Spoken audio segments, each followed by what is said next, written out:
Tonight on CBC Vancouver News. This is a science-based approach. Health officials defend their vaccination strategy as BC surpasses 1,000 deaths from COVID-19. Also, now it's 12, 13, 14, 15. Why the players in Metro Vancouver's deadly gang conflict are getting younger and younger. And a measure of society, civilized society, is how it looks after its dead. BC brings in a refrigerated morgue truck to manage an overflow of the dead. This is CBC Vancouver News.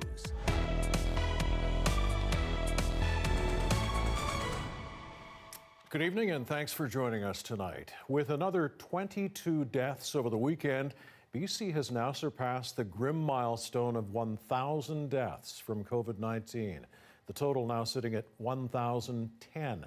But it's also the lowest three-day total of deaths our province has seen since November. Over the weekend, almost 1,500 people tested positive. BC is now sitting at more than 58,000 total cases. 358 people are in hospital with the virus, 72 of those patients in critical care or ICU. Just over 5,200 people are currently recovering from COVID-19 in BC, and more than 7,300 people are under active public health monitoring. Nearly 60,000 people in our province have now received the COVID-19 vaccine. And with case numbers holding steady, what is Dr. Henry saying about a feared BC COVID bump that as of yet has to materialize? Our Susanna De Silva joins us now live. And Susanna, maybe some cautious optimism from Dr. Henry? Yeah, cautious optimism would definitely be a good way to describe it. She says she is hopeful that the fact that numbers have been holding steady are a sign of decreased transmission in the community, but she isn't quite ready to go there yet. Of course, after the holidays, everyone waiting eagerly for that 3 p.m. announcement to see where the numbers are at, but we have not seen that spike as has been seen in other places. So Dr. Henry is cautiously optimistic, but she does point out that testing is still working its way back up to pre-Christmas levels, that a number of industries that regularly test employees are not back and that have not resumed yet. So they are still waiting for some of that. So again, cautious optimism, but especially in comparison with other provinces that have seen large spikes after the holidays, that are seeing some of their healthcare systems overwhelmed. She is feeling somewhat optimistic, but says now is not the time to become overconfident. We know we're not out of the woods, and we saw this in October where we started to have a bit of a dip, and with cases of 500 a day, that can start to go up exponentially very quickly. I know how tired we are, and we hear these stories about politicians in other provinces going off on vacations and things, and thinking that it's not serious enough. But we know what we need to do here in BC. And Susanna, what is Dr. Henry saying about the progress BC is making in vaccinating people? Well, they say they are trying to get the vaccines into people's arms as soon as they receive them. As a matter of fact, today they expect to use all of the Pfizer vaccines that they have, almost 70,000 that they have received so far. Sorry, just over 71,000 they've received so far, as well as more than 20,000 of the Moderna vaccines are expected to be used up by the middle of the week, though they are expecting shipments over the coming days. They say this is part of the process, trying to get the vaccination program fully ramped up to speed as they continue to work out the details with the federal government. Now, today she did also spend quite a bit of time defending the decision to delay the second vaccination by about a week, something that was not with the original guidelines of both of these vaccinations, something that some doctors and nurses in BC have raised concern about. But she says this is something they looked at very carefully and is based on science. Our decision is around maximizing the distribution while balancing the supply and making sure we have a safe and effective immunization program. And we did not take this decision lightly. It was made after reviewing the scientific evidence here in BC, but also nationally and internationally. She says the vaccines have very high effective rates after that first dose, and by doing this, they will be able to protect about 150,000 more people at the beginning of this process. The other thing she also spoke today about in regards to vaccinations is those inside long-term care homes, especially those experiencing outbreaks. That initially there was concern about bringing people into those kinds of facilities, but that they are more comfortable with that now, especially a lot of those giving out the vaccines now have received them themselves, so they will be focusing on a lot of these facilities experiencing outbreaks to try to get control. Mike? Susanna De Silva reporting for us live tonight. Thanks. A COVID-19 outbreak at Vancouver St. Paul's Hospital has now spread to 3 units. Last week, an outbreak was declared in Unit 5A of the Heart Center. Now, outbreaks are also being reported in Unit 5B and the Cardiac Surgery Intensive Care Unit. Those units are all part of the Heart Center, where the hospital provides treatment, including surgery, transplants, and rehabilitation. Providence Healthcare has closed the 3 units to new admissions and transfers. According to the hospital, the outbreak won't affect patient care or services within the units. Multiple health agencies are now working together tonight, trying to get a handle on an outbreak in the southern Caribou community of Canham Lake. Interior Health describing it as a rapid spread event after 32 cases were identified there. The chief and council of the First Nations community launched its own lockdown and curfew on Friday. Canham Lake is about 40 kilometers from 100 Mile House, which has also seen increased transmission. Interior Health is working with the Canham Lake Band, First Nations Health Authority, and Emergency Management BC to coordinate the response. Well, we've seen it happen in other cities, and now morgues in our province are also reaching a tipping point. The pandemic and ongoing opioid crisis stretching capacity in some regions. As Yvette Brand reports tonight, they've had to find new ways to manage an overflow of the dead. With more than 950 COVID deaths and 1,500 opioid deaths alone in 2020 in BC, that toll is stretching the provincial mortuary system. The death rate in this province has been slowly rising, hitting more than 38,000 people last year. The dual death crisis spiked demand for hospital morgue spaces as a record number of bodies awaited cremation or burial. Provincial officials say the system isn't overwhelmed, but there is strain. BC funeral directors say in some places it's close to the breaking point. It means that everything is just being pushed to the limits. Finding storage for bodies was difficult before COVID hit. Emotionally, it just compounds, the grief, the sadness, the anger, all of those really heightened emotions that are already going on, that they're just in disbelief, like, what? When a person dies in hospital, it can take days or even weeks for their body to be transferred from the hospital to a funeral home. Some are now expanding their mortuary space to handle more capacity for decedents that are awaiting burial or cremation. In November, the BC Funeral Association urged members to move bodies out of hospital morgues as fast as possible, as most were reporting they were over capacity. There are only 1,069 short-term storage spaces across all health authorities in BC.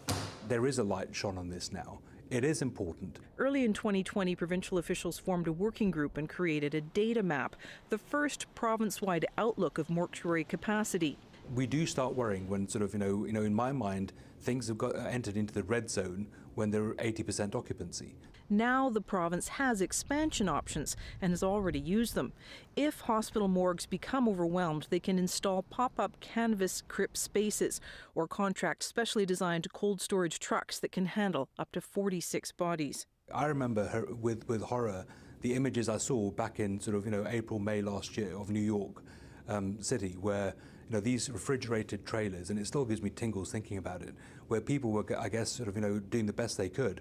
And unfortunately, what that meant was they were just putting in bodies into the base of a unit. And to me, that wasn't the right way of doing it. In December, one such morgue truck was already deployed to a Fraser Valley location. Society is measured by the way it stands up to adversity. And a measure of society, civilized society, is how it looks after its dead.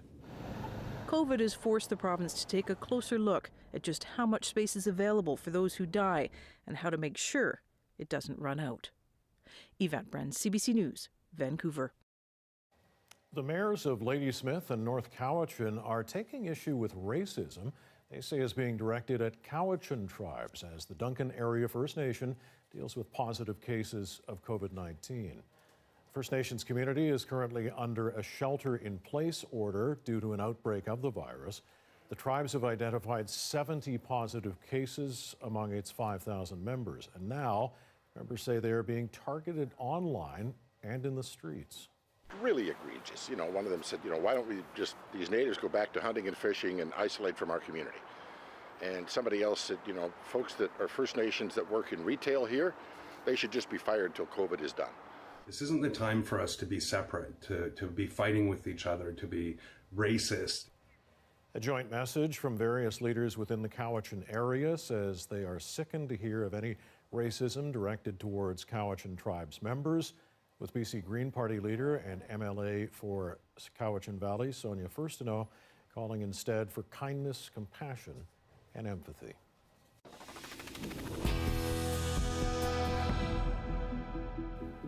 Many of the players in Metro Vancouver's escalating gang conflict are getting younger and younger. In the last 2 weeks, 5 people have been killed in shootings, the youngest victim a 14-year-old.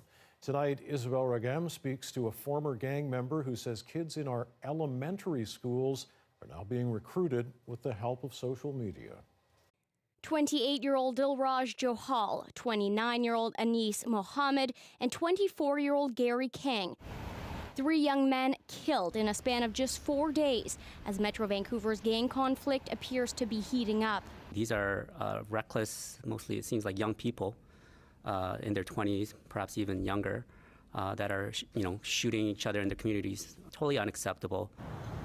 Just this weekend, 2 separate shootings Sunday in Metro Vancouver. 1 killed, another hurt, and it appears those being recruited by these gangs are getting younger. A few weeks ago, 14-year-old Takel Willis was shot to death after getting out of a cab in Surrey. His dad said his son was set up. Now it's 12, 13, 14, 15. Joe Calandino is a former member of the Hells Angels. Now he provides mentorship to youth through his Yo Bro, Yo Girl program. He says sadly, these vulnerable kids are used as dispensable tools to help gangs sell drugs and weapons. And they're using Instagram, Snapchat, and Facebook to get in touch. Social media becomes a huge component of what's going on, especially for younger and younger kids. The Integrated Homicide Investigation Team says social media platforms have been useful for gathering information during investigations, but there has been no talks with companies about taking preventative steps. As far as shutting it down, that's perhaps a conversation we should have with them. In a statement, the Minister of Public Safety acknowledged the rise in homicides, saying in part, "This will not be tolerated in our communities, and I want Lower Mainland residents to rest assured that we are not letting up on our efforts to contain these brazen acts of violence." This is not the last child we will lose. Calandino says unless more preventative actions are introduced with school-aged children, gangs will continue to lure these kids with money and the illusion of camaraderie, and the consequences will follow. Isabel Regam, CBC News, Vancouver. A VPD investigation into the conduct of one of its officers on and off the job has now resulted in charges tonight. Constable Neil Logan is charged with theft, breach of trust, and possession of a controlled substance related to his on-duty conduct. He's also facing theft and possession charges relating to activity outside his work. The VPD says one of Logan's associates is also facing 4 charges related to drug trafficking. The word I would use is reprehensible. It undermines the trust of the citizens we serve, and no one would expect a police officer to behave in this manner. Logan was already facing charges for offenses related to domestic violence. He was arrested last week and is no longer an active member of the force.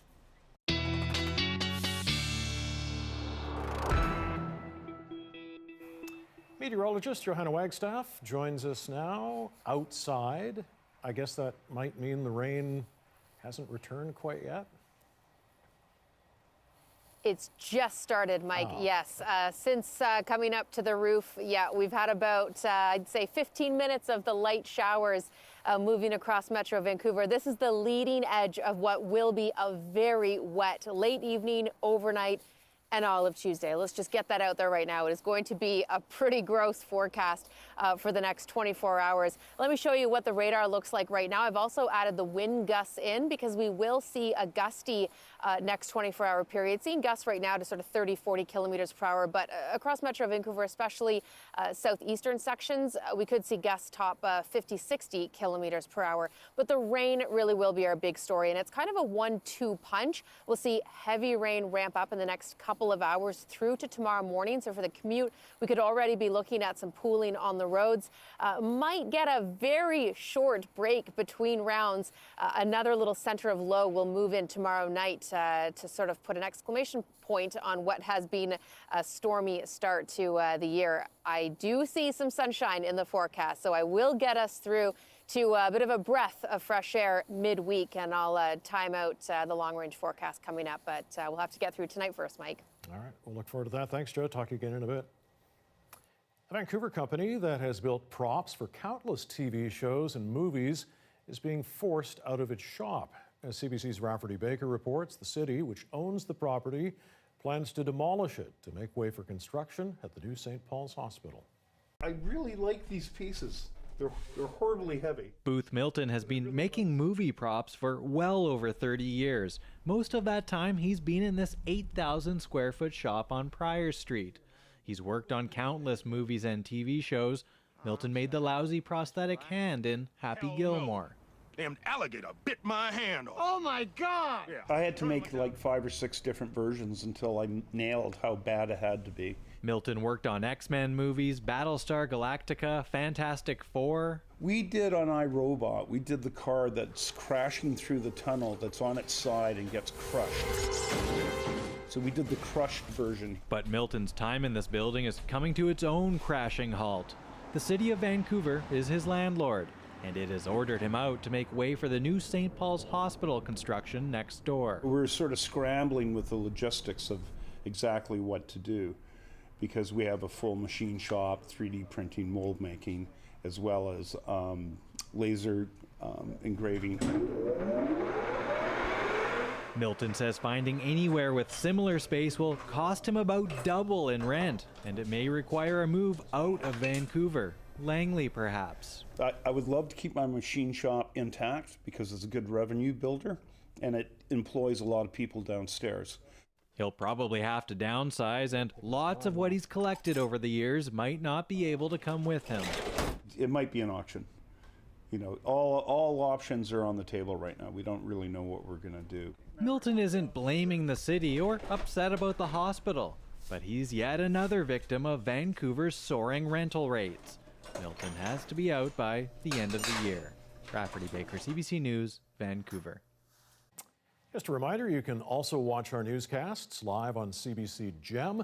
CBC Vancouver is also on Facebook, YouTube, and Instagram. Ahead of new modeling showing what Doug Ford calls grim predictions for COVID, Ontario is ramping up their rules. Why it won't be a Quebec-style curfew, next.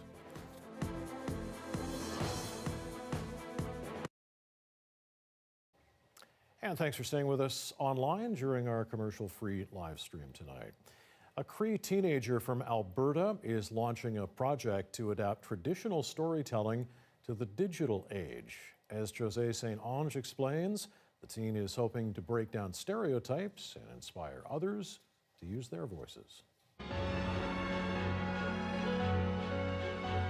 My advice is to keep going. To create a platform for people to share their stories of overcoming adversity. That was Alexa Blyon's goal when she came up with the concept for Digital Voices. She's releasing an online video series on her website that profiles 5 young people. The 18-year-old Cree activist from Lloydminster was inspired through her work as an advocate for missing and murdered Indigenous women and girls. She hopes to inspire others who are facing their own struggles. Your voice is important and your story is important and it deserves to be heard. So Digital Voices gives you that platform where you can be heard and you can be honest and raw and hopefully inspire other people to keep pushing forward. I am tired of being discriminated against. Longtime Cree activist April Eve Weiberg is glad to see young people continue to build on the Stolen Sisters and Brothers movement.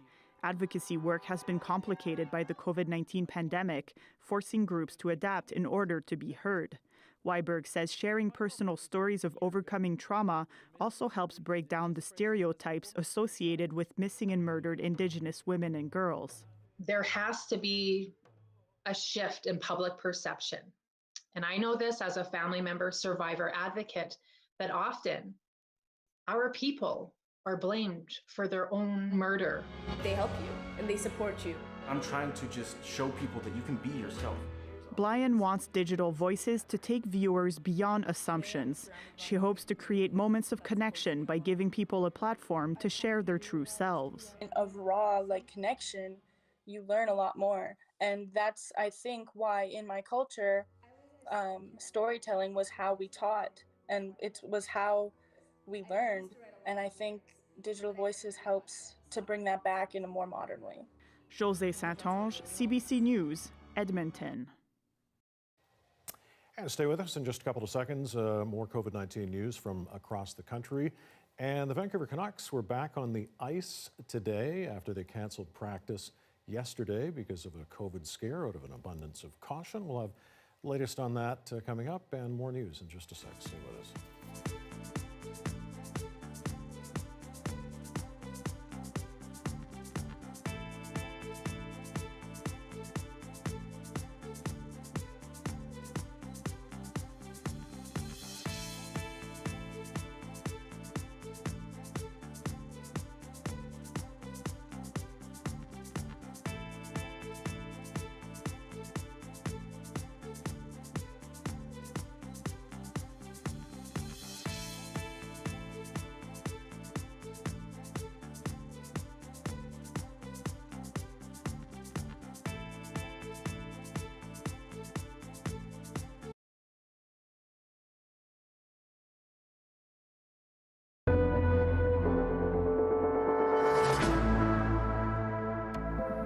Ontario will be announcing new restrictions tomorrow to try to limit the spread of COVID-19. A curfew similar to Quebec's won't be part of the plan, but other restrictions are on the way. As Mike Crawley explains, it comes as the province prepares to release new pandemic modeling the Premier has warned will be grim. Premier Doug Ford has had the forecasts since Friday. When you see the modeling, you'll fall off your chair. Although the government is not going to release the modeling publicly until tomorrow, sources who have seen it have told CBC News some of the highlights. They say it forecasts an average of 6,000 new daily cases of COVID-19 before the end of January. To put that in context, that is 10 times higher than the peak of Ontario's first wave. This is dire. This is truly a dire situation, and I hope people recognize that. The sources also say the modeling suggests Ontario's intensive care units will be filled beyond capacity by early next month. The province's hospitals can handle roughly 2,000 ICU patients. Around 1,200 of those beds are typically occupied by patients who don't have COVID. The projections suggest ICUs will have 800 to 1,000 COVID patients on top of that in early February. For us in the hospital, it's terrifying because we are so heavily reliant on ICU services. Overflowing ICUs would mean difficult choices for doctors. Such as who is going to get the ventilator and who is not going to get the ventilator, who is going to live and who is not going to live. There's also new data showing a spike in mobility by Ontarians in the days just before Christmas. Also, the results of surveys suggesting that many people in the province are not following basic public health guidelines. Asked if they'd had any visitors inside their homes in recent weeks, 50% of those surveyed in the COVID hot zones said yes. So given all this, what is the government's plan? Well, we worked all weekend, basically all weekend, right until late hours last night. We'll be going to cabinet with recommendations. We'll make an announcement tomorrow. Mike Crawley, CBC News, Toronto. 3 nights into a curfew, and Quebec has recorded more than 1,800 new cases of COVID-19 today. The goal of the curfew is to bring the numbers down, of course, but Alison Northcott explains it hits some people harder than others. The empty streets of Montreal after curfew. Grocery stores like this one have to close by 7:30. Here, some staff hours have been cut, and those working late stocking shelves need a letter to show police in case they're stopped. One of our employees got stopped 3 times on his way home, and he doesn't live too far from here, so I can understand it could be frustrating for the employees. Since the curfew came into effect, police have handed out 740 tickets to those breaking it. But the Premier says most people are complying, which is crucial as hospitalizations continue to rise. The situation is critical, especially in the Montreal region. The curfew also applies to the homeless population. Montreal police say they're urging people into shelters, ticketing as a last resort, and have issued 1 ticket to someone who identified as homeless who they say wouldn't cooperate. Advocates say Montreal shelters are already pushed to the brink and are calling on all levels of government to find more warm spaces quickly. What if they're in a crisis? They have no one to go to. Like, the streets are emptied, and that doesn't say that society cares much about you. On this 3rd night under curfew, this Montreal street, which in normal times is quite busy, is very quiet this evening. We're able to be out with our camera because we're working, but that's one of a limited number of exceptions. Medical care is another, but even with a letter to show authorities, Hector Barrera worries about being stopped by police as he buses home from dialysis appointments. Just to be stopped, you know. Sometimes I don't even feel like talking after treatment. I'm very tired, and I don't really want to be bothered. I just want to go home. The province did reopen elementary schools today, taking what it calls a calculated risk, hoping the measures in place will be enough. Alison Northcott, CBC News, Montreal. U.S. House Democrats are ratcheting up pressure to oust Donald Trump following last week's deadly attack on Capitol Hill. They swiftly move on 2 resolutions today. One, a threat to impeach a sitting president for the historic 2nd time. The other, calling on the vice president to invoke his constitutional authority and remove his boss from office. Thomas Dagla has more. To activate Section 4 of the 25th Amendment to declare President Donald J. Trump incapable of executing the duties of his office. In the House of Representatives, the confrontation lasted only a minute, but it could have lasting consequences as Democrats move to oust the sitting president. For what purpose does the gentleman from West Virginia rise? I object. Republicans objected to removing Trump through the 25th Amendment. It remains a long shot. So some Democrats are now turning their attention to impeachment. They accuse the president of inciting an insurrection after directing his supporters last week to Capitol Hill, resulting in that deadly riot. In the new article of impeachment, Democrats say Donald John Trump, by such conduct, has demonstrated that he will remain a threat to national security, democracy, and the Constitution if allowed to remain in office. Impeachment is really the tool that we have as the House of Representatives, and it's the tool that we can exercise most immediately for what I think is a present and looming threat. Thousands of National Guard troops are being deployed to Washington as the city braces for more violence ahead of President-elect Joe Biden's inauguration. Our goals right now are to encourage Americans to participate virtually and to protect the District of Columbia. Already, the Washington Monument has been shut down 9 days before the inauguration as the FBI warns of plans for armed protests in the Capitol and across the country. Trump himself remains uncharacteristically quiet. Banned from social media, he's planning a return to the spotlight tomorrow with a trip to his border wall in Texas. The House of Representatives could move forward with the next steps in the impeachment process on Wednesday. Impeachment could take weeks, but the final result may be for Donald Trump to be barred from running for federal office ever again.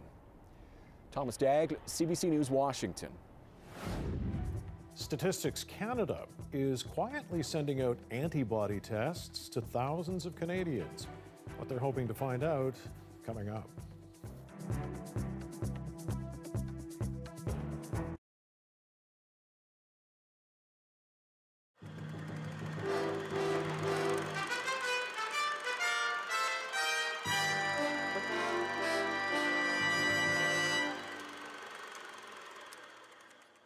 This week, one of the largest private partners wrote off its investment of almost $250 million. Denison Mine's auditors echoed what Northeast coal critics have been saying for a long time. It just isn't working out the way it was supposed to.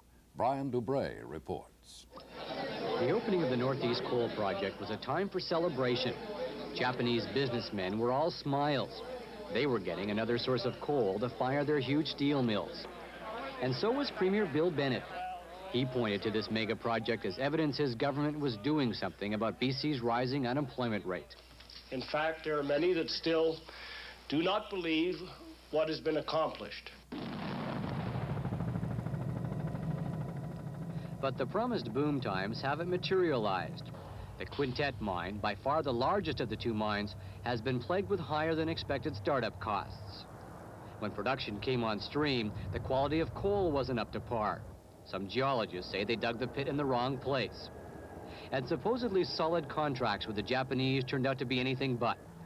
With a worldwide coal glut, the Japanese cut prices by $10 a ton. In its first 9 months of operation, the Quintet mine lost $25 million. Analysts are predicting losses of up to $80 million a year for several years to come.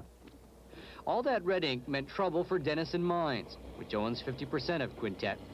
Its auditors told Denison to write off its entire investment, $240 million. The project is not a viable project, and Denison, at the pressure of its auditors, is now forced to admit that in the most explicit manner, that the money that they invested in Northeast Coal is worthless. Goodness gracious, this is a large mega project, and it's just got started. I mean, we've got a long-term contract to 1998. To Fowler, this is just a bit of bookkeeping. On paper, the Quintet mine is simply wiped off the asset page.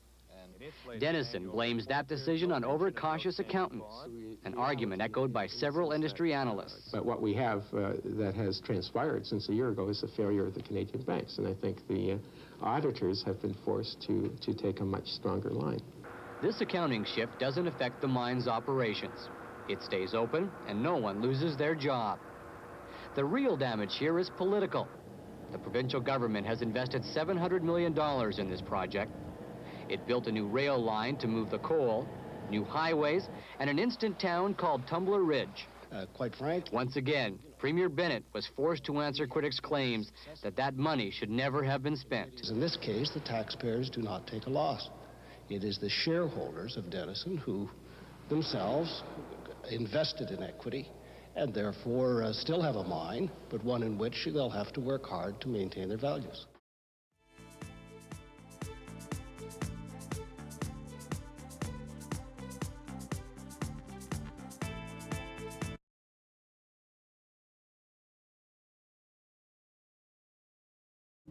A look at some of the stories we're following tonight on CBC Vancouver News. So our decision is around maximizing the distribution while balancing the supply and making sure we have a safe and effective immunization program. Health officials are defending BC's decision to allow for a 35-day period between the first and second doses of COVID-19, the vaccine. They're calling it a science-based approach, saying there is no evidence that a longer period between administering a booster dose affects immunity. BC is also reporting 1,475 new cases of COVID-19 and 22 more deaths over the weekend. The death toll in our province has now surpassed 1,000. Social media becomes a huge component of what's going on, especially for younger and younger kids. Many of the players in Metro Vancouver's escalating gang conflict are getting younger and younger. In the last 2 weeks, 5 people have been killed in shootings, the youngest victim just 14 years old. A former gang member says kids in our elementary schools are now being recruited with the help of social media. But because of that opioid crisis and the higher numbers of people dying from there, it means that everything is just being pushed to the limits. BC Coroner Service is confirming the first use of a refrigerated morgue truck to manage an overflow of the dead. Last month, the province deployed a truck as a backup measure in the Fraser Valley. Hospitals reported in November that morgues were at maximum capacity after being hit with the dual health crises of the pandemic and overdose deaths. Well, a day after canceling practice out of COVID-19 caution, the Vancouver Canucks were back on the ice today. Head coach Travis Green confirming a player's test returned a false positive. The hiccup comes as the NHL is just 2 days away from hitting the ice. Despite the ongoing pandemic, this season won't be in a bubble. And while that's got some players concerned, Jamie Strachan tells us the league vows it will be flexible in its approach. And the Tampa Bay Lightning are 2020 Stanley Cup champions. 3 months after the Stanley Cup was won, the players are back again for a new and shorter 56-game season. We have to be ready to adjust and adapt to anything that may happen. Unlike last season, the NHL will not play its games in a bubble. Like the NBA and NFL, it will allow teams to play in their home arenas, most of them empty. Only about a half dozen US-based teams will allow limited fans. Canada's NHL teams will compete in a this season only Canadian division and will only play in this country. The league says it will strictly enforce dozens of safety protocols. The purpose of having the protocols isn't so that we can punish people. The purpose of the protocols is to keep everybody as safe and healthy as possible. One of the league's superstars knows the players are under public scrutiny, even more than usual. You know, we're definitely not, not lost on where the world's at and where our country's at. But McDavid hopes the league's return will brighten a bleak winter. There's lots of people stuck at home needing something to watch, needing something to follow, needing some type of normalcy. So hopefully seeing us out on the ice can bring that back to them. 2 days before puck drop, and there are challenges already. The NHL is dealing with an outbreak in Dallas, for example, affecting multiple players and staff. We're still trying to get our arms around exactly how the spread occurred. It has turned out to be kind of a classic outbreak. Bettman says that by pushing forward during a pandemic, the league is actually losing money, but says a lost season would be devastating for fans and the game. Jamie Strachan, CBC News, Toronto. Many people have wondered if they've already had COVID-19 and not had any symptoms. A nationwide survey led by Statistics Canada is hoping to paint a clearer picture of how many people have actually been infected by collecting blood samples from thousands of people. Jessica Doria-Brown has the story. It's a package Leanne Murray wasn't expecting in the mail. A request from Statistics Canada for a sample of her blood. Sometimes they'll ask you like personal information and stuff, but never like bodily fluids mailed out. It's part of a massive survey, a collaboration between Statistics Canada and the Canadian COVID-19 Immunization Task Force. They're sending kits like these out to almost 50,000 Canadians to get a more accurate idea of how many people may have had COVID-19 without knowing it. Here's a bit of what Catherine Hankins, co-chair of the COVID-19 Immunity Task Force, had to say about the survey on Compass last fall. We don't know how many other people actually were infected on the island, and maybe they didn't have symptoms. Maybe they had very mild symptoms. So this will give you a better idea of just how much the virus has been transmitting on the island. Participants are asked to prick their finger with a needle and mail back a sample of dried blood to check for COVID-19 antibodies. Leanne Murray says at first she wasn't sure whether or not the test was some kind of scam and phoned StatsCan to be sure. What is it going to be used for? And are they going to let me know? Like, do I have the antibodies? It would be super cool if I did, and they could tell me if I did, so information like that would be nice. Officials with StatsCan say those who take the test will be notified whether or not they have the antibodies, and they're assuring Canadians that their blood sample and their data is safe. We guarantee the confidentiality and privacy of participants, and this means basically that the access to the data is strictly controlled. The data is protected by high security and confidentiality standards. StatsCan is hoping for a response rate of 45%. Officials say a total of 3,500 Islanders can expect to get one of these test kits in the mail in the months to come. Jessica Doria-Brown, CBC News, Charlottetown. CBC News has learned that some early warnings about COVID-19 were not taken into consideration by public health officials. The information was gathered through classified military intelligence about a year ago. And as Murray Brewster reports tonight, some security experts say not making use of it represents a strategic failure. The questions have been building for months. When did the federal government know COVID-19 was a danger, and what sources of information did federal health officials use to make their decisions? So as the medical intelligence unit collects this data that's from outside the country, and they see how COVID-19 may be mutating, for example, they bring that information back into Canada and share it with Health Canada. Is that what you're saying? Madam Chair, thank you. I would say that we should perhaps consider this question, take it on notice. The answer to that question is no. Documents obtained under access to information show military medical intelligence warnings never factored into the Public Health Agency of Canada's rapid risk assessments in the run-up to the pandemic declaration last winter. Canada's military had access to volumes of U.S. surveillance through the Americans' National Center for Medical Intelligence. This coronavirus pandemic is right in their wheelhouse. This is part of their core mission to be on the lookout. Dr. Jonathan Clemente is a medical intelligence historian. He says it appears U.S. military warnings were also ignored by the Trump administration. Canadian intelligence experts say Canada also failed. The U.S. assessments would almost certainly have been shared, and that reporting should have been reflected in public health analysis on important questions such as border closures and the stockpiling of medical equipment. In a year-end interview with CBC News, Prime Minister Justin Trudeau said that he doesn't believe additional information would have made a difference, and that COVID-19 was coming to Canada regardless. Murray Brewster, CBC News, Ottawa. If you've abandoned the grocery store and taken your shopping online, you're definitely not alone. Coming up, how grocers have moved their stores to the web and why that change might be here to stay. Just coming up on 6:41 on this Monday evening, a live look downtown Vancouver tonight.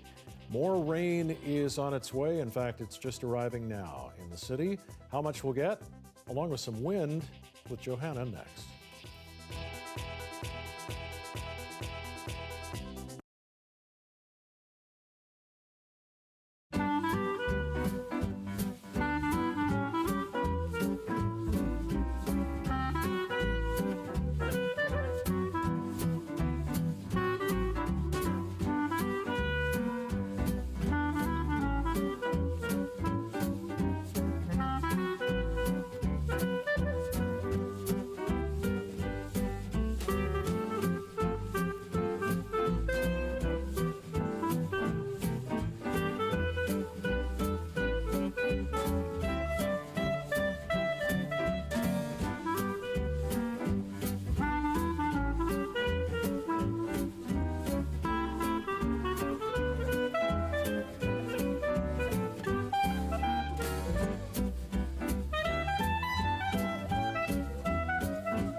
Market Report is brought to you by Fortis BC. We've got even bigger rebates. Rebate. Whoa! On select high-efficiency equipment for business, but only for a limited time.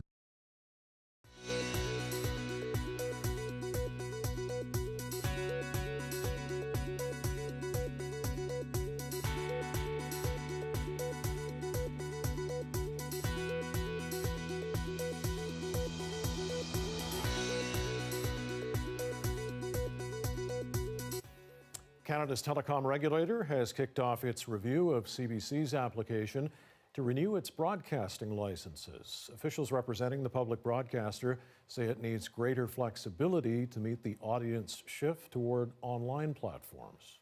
The silos of traditional television, radio, and digital are no longer relevant when audiences move seamlessly between them. Our goal for this license renewal is to put audiences first, regardless of the platforms they use. Because of the ongoing pandemic restrictions, the nearly 3-week-long hearing is a virtual one. The 5-member CRTC panel is first hearing from the Canadian Broadcasting Corporation. Then, starting Friday, interveners, those who support or oppose CBC's application, will get to have their say. On January 27th, the CBC will be allowed to respond and give its closing remarks.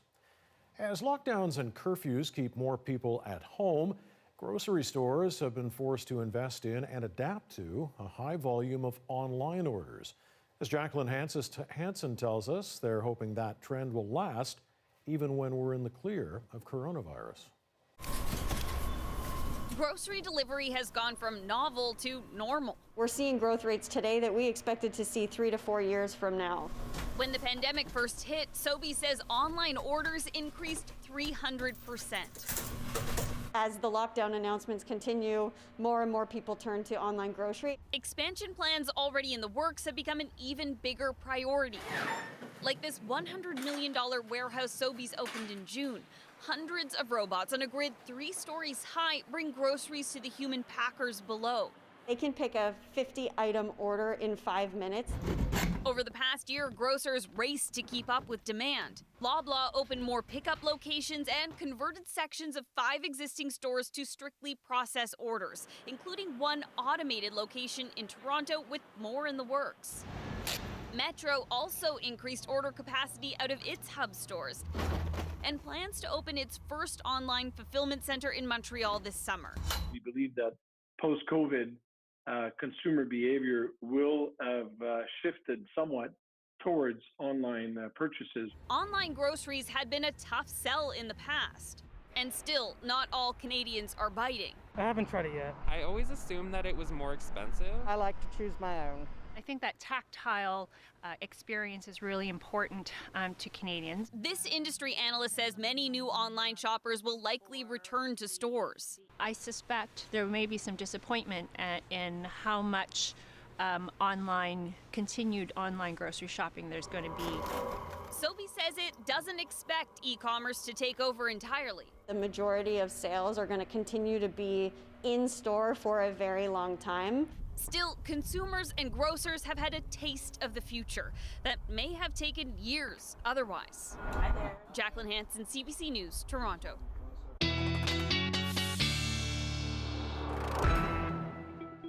Okay, we're into January, and for many Canadians, we have yet to experience that first blast of winter, of Arctic air. Meteorologist Johanna Wagstaffe is here now. We think we found some winter, Joe, in Spain, of all places? I found our winter, Mike, yes, and it is in Madrid, Spain this weekend. I have to show you the incredible images coming out of the capital. 50 centimeters of snow leading to this epic snowball fight. Authorities also questioning social distancing on this one, I have to tell you. People skiing through the streets, and this army called in to clear over 700 major routes. But the stories of people stranded this weekend after that 50-centimeter snowfall, the most they've seen in 50 years, are pretty incredible. 500 motorists stranded, hundreds of people having to spend the night in sports centers, makeshift shelters in malls, and also stories of heroism. Doctors and medical workers walking after abandoning their cars for hours to get to work. And the race is on for a officials as they work to clear the roads. The temperatures dropped tonight, and we're now into the morning hours in Madrid, down to about -10. A lot of that snow turning over to ice. And the country is trying to get out its first 300,000 COVID-19 vaccines over the next couple of days. So very unusual winter weather over in Madrid, Mike. Yeah, for sure. So, I mean, what's going on? Why this reversal in seasonal weather? How long might it last? Yeah, it is all connected. The wild and interesting weather we've been seeing all around the Northern Hemisphere. I want to take you to a map. This is a look at the temperature anomalies. So the deeper the red, the greater the departure from our average, our 30-year baseline anyway. And you can see everywhere in Canada, this is a snapshot of the weekend, but this has been the story for the past 6 weeks, at or above seasonal. You may notice a bit of an exception in through our mountain ranges. Both our mountain ranges actually colder than normal because of La Nina, but down on the ground, we have been exceptionally warm on the West Coast as well. This is an interesting look or snapshot of the globe. You're actually looking right down on the North Pole, and you can see those warmer colors. We're going through kind of a terrifying weather headline, a stratospheric warming event where the pole is warming so fast, it's displacing the cold air from it, and that's what's moved down over Madrid in the form of a big snowstorm. We're finally seeing one of those areas of Arctic air move down across Canada. So winter is coming. That's what I'm saying. The polar vortex, which is basically just the air locked up in BC, will be shifting down across the country and into BC as we head into the back end of January. It will take a little bit of time for those temperatures to show up in our forecast. I don't quite see them, but I think in the next 7 days, we'll start to get what really is our first Arctic outbreak. Look at these current temperatures across the province tonight. It has been so mild. I'm waiting to add up the numbers for January, but this could be one of our most record-breaking warmest starts to the season. We're also dealing with an atmospheric river tonight, so that's helping to usher in very mild temperatures. We do have a lot of snow, and that has been our other story so far this season. Record amounts at elevation. I look for another 40 to 50 centimeters along Highway 3 in the interior. Lots of rain for Howe Sound and strong winds for central and northern coastal sections. Taking you through our timing and those yellows and reds, that's the heavier rainfall. Taking a bit of a break. If you blink, you'll miss it before the next round of steady rain moves in tomorrow evening. So it is a very wet and windy Tuesday. I found the sunshine, though, getting behind that cold front for Wednesday. I think we'll see some good sunshine Wednesday and Thursday. Temperatures will remain mild. Our seasonals are sort of down around 4 or 5. Maybe a blip for Friday, but Mike, I think we can find the sunshine again for the weekend. Oh, you find snow in Spain and some sunshine for us here. We'll I did it all. take it. Thanks, Jeff. Okay, so does the world really need a Sex and the City reboot? Why some are excited, while others are less than enthused? That's coming up.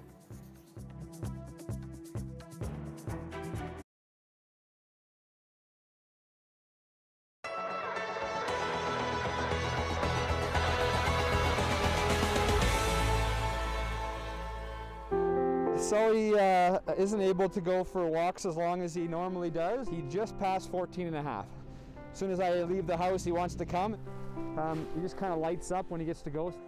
He loves being outside. We've always gone on big adventures, and when he was younger, and we were hiking and trail running in Yoho and Kananaskis, any hike I go on, Sully was up for it, and he misses that. So now we get to do a little bit of that still. The chariot I borrowed from a friend, and once in a while I borrow a ski attachment, and we go snowshoeing as well. So walks and mountain adventures have been on tap this winter so far. I went through some tough times, as most people do.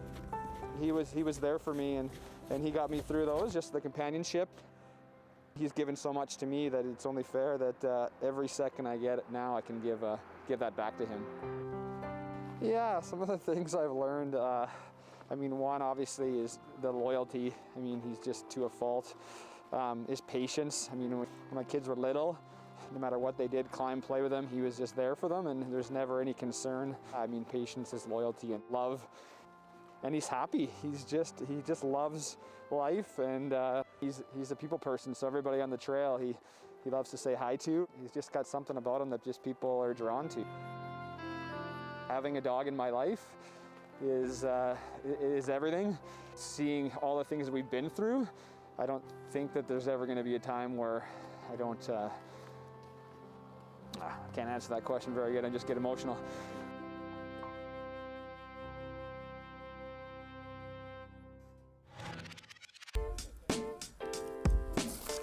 The sport has grown considerably over the last couple of years, and especially this past year. It's a great family sport to get everybody out. Anybody from 6, 7 years old, all the way up to, there's 90 plus divisions in disc golf. There's probably 30, 40 people out today, and it's like this every weekend. It's as long as you got some snow boots on, you can come out, put some ribbon on your discs so that you can find them in the snow, but it's a great winter sport. What I find is it's a sport that's going to challenge you on different levels, so it's really hard, but when you start getting better, then you really get addicted to it. It also makes you work on yourself and your patience, because you're going to hit lots of trees and you're going to be in the woods and struggling, but you need to keep the mental game on, and yeah, so it's just really fun game overall. All ages can come out and play, and it's easy to play and easy to start. It's tough to master, just the same as it is for anything.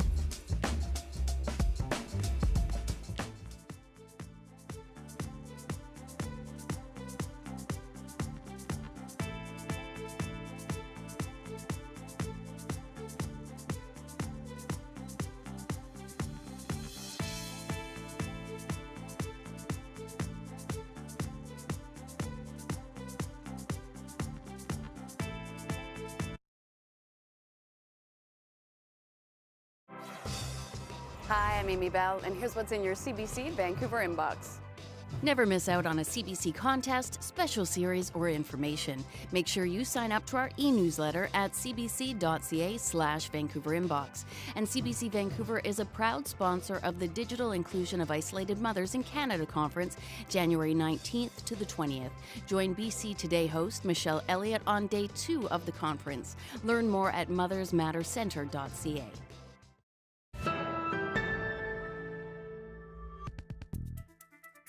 Okay, big news today. Yet another TV series from the 90s is getting a reboot, Sex and the City. Yes, but will a TV classic from back then age well? Briar Stewart explores a controversial return to the small screen. And just like that. That was the confirmation that the women of Sex and the City will be back for another round. Sort of. Well, the series revolved around the love and laughs of 4 friends. Kim Cattrall, a.k.a. Samantha Jones, is opting out of the reboot. Dirty martini, dirty bastard. Known for being fierce and funny, she will be glaringly absent. I'm wondering, do fans really want to see it without Samantha? Still, many are intrigued. I'm hoping to just see a progression of the characters, a progression of women in their 50s and now. Rebecca Bolwitt got hooked on the series more than 2 decades ago. I was a young woman in her early 20s in a new city and watching this program about life, love, friendship, and relationships, and so that's what appealed to me. Hello, lover. The women were known for strutting around Manhattan in designer shoes and gossiping about their escapades over cocktails. It didn't matter what age you were excited by the fashion, you were excited by, the life in New York City. The show wrapped after nearly 100 episodes. There were also 2 movies. The second one was widely panned, which is why some are baffled there's a reboot. They are running the very real risk of hurting the goodwill that people have towards Sex and the City, which is a show that does hold up in a lot of ways and doesn't in a lot of ways. And fans say one of the ways it doesn't is that it really only depicts a white, upper-class version of New York City. As a Black woman who loves sex and loves Sex in the City, I have to roll my eyes and I cringe a bit rewatching that show. Which is why some who will tune into the next chapter may do so out of curiosity, to see just how the women and the plot lines change with the times. Briar Stewart, CBC News, Vancouver. Are you excited, Joe? I have to admit, I'm a little excited. I think it's really just a chance for all my university girlfriends to Zoom watch it together. That's what I'll say. Even without Kim Cattrall, though? It's not going to be the same. Yeah. It's, hopefully this doesn't reveal too much, but I think she was my favorite. Yeah, well, there you go. One of my favorite episodes, actually. I may have watched it a few times. Do you remember the one where Carrie's friend Barkley was the serial modelizer?